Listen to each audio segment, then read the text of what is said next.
Were you happy with the voice acting in Invited In? I hated it. No, it was the worst thing in the world. It was great. That was one of my favorite parts of the show.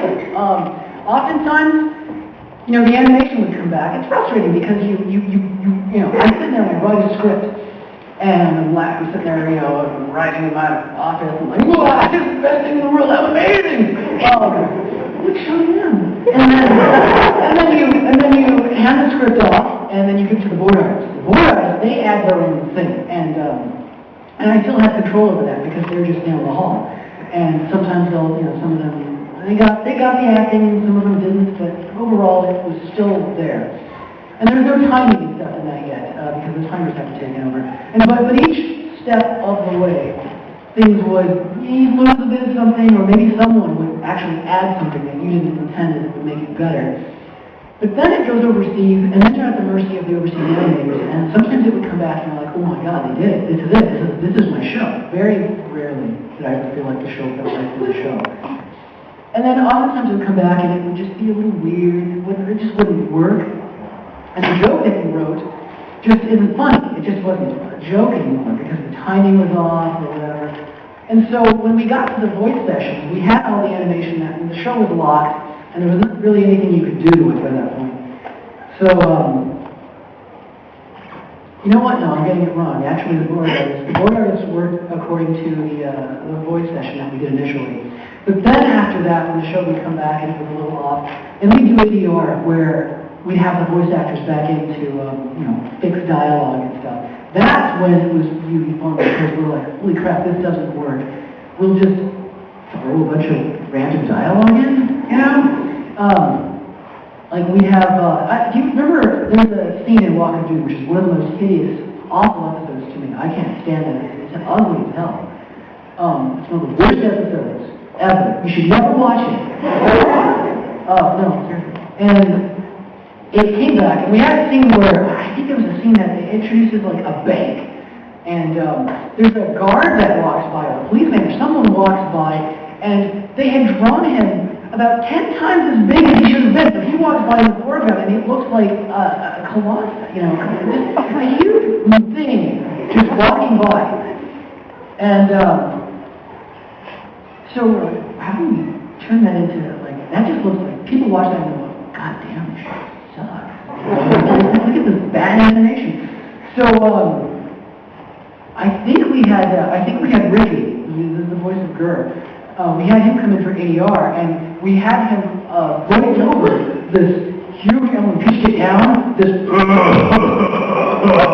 So now it looks like we very intentionally, but for no good reason, have a giant man walking.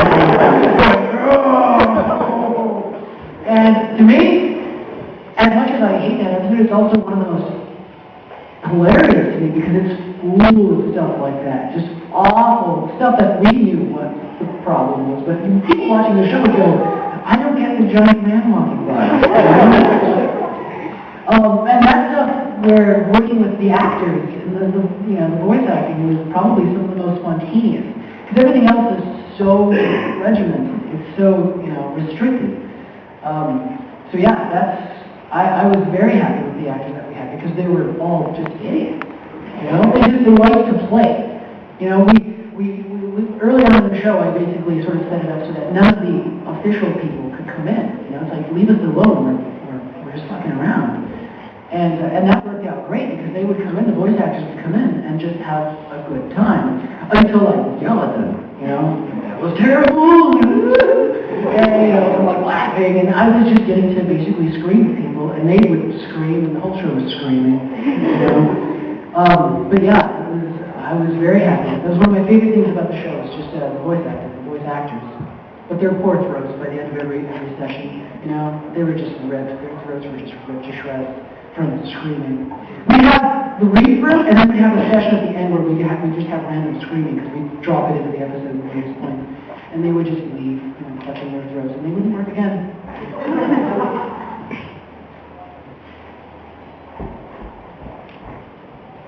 I've been looking for ages, and could you tell me where some of the bloody goats are in Invated In? I have no idea. I honestly have no idea. Those weren't even my idea. Those were, I think Chris Graham's one of the board artists. He did the Flying Pig bit. And they came to me and said, hey, what do you think of this? Because they were always doing that, sort of like, what do you think of this? And they showed me this drawing they did of Bloody Gurr. And they're like, we want to like subliminally put it into episodes here and there. I actually don't know how many, one or two. And when I'm doing my thing, I'm just like, approved. And they go, and that's, they don't show that to the studio. They just try and sneak it in. And they snuck it in. And I saw a guy actually, I signed someone's book who had a sort of like a bootleg Bloody Gershon, which I think is cooler than the crap they say about Jonathan. But I couldn't tell you. I'm sorry. He probably knew more than I do. There's someone over here. There's someone over here. There is. I was just wondering if perhaps you're a fan of Tim Schafer's work? Yes. Are you looking forward to Brutal Legend?